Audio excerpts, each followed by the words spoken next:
So everybody was undercover last night at the Citizens Police Academy. They learned all about HIDA and the drug task force here in Madison County. The drug epidemic is apparently getting really bad. Gwendolyn filled us in on all the details about how it's changed over the years.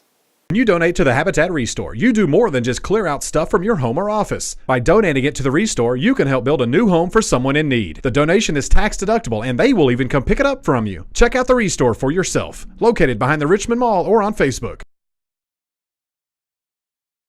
Last night, the whole class was undercover. We were introduced to two members of the HIDA task force, and HIDA is High Density Drug Trafficking Area, and this group is part of the Appalachian region, and it is made up of the Kentucky State Police, the Richmond Police Department, the Sheriff, the Berea, and a member of the DEA.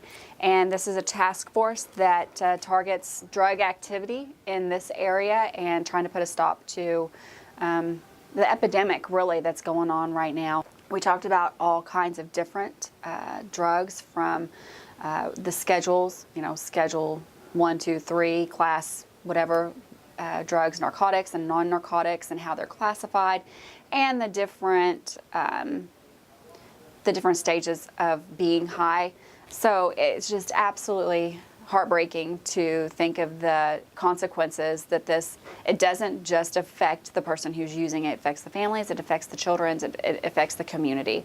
Drugs start out as trying to be a help for a problem, even in the pharmaceutical stage, and then they grow into a dependency.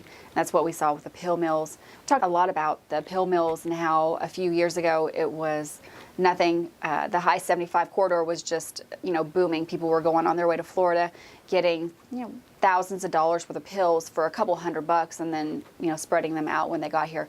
There was even a term coined just for Kentuckians. Kentuckians have a huge problem. It was all classroom portion. We got to learn a lot about the different types of drugs.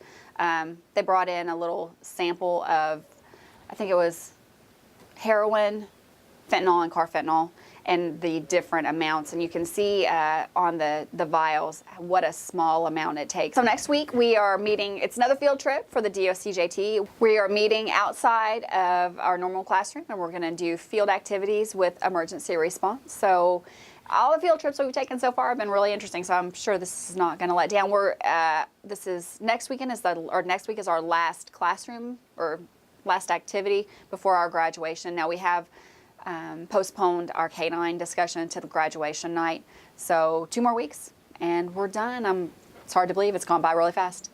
So next week, the students are going to be out in the field again learning all about emergency response teams by the Richmond Police Department. Stay tuned as our series continues inside the Citizens Police Academy. For WBON-TV, I'm Marissa Hempel.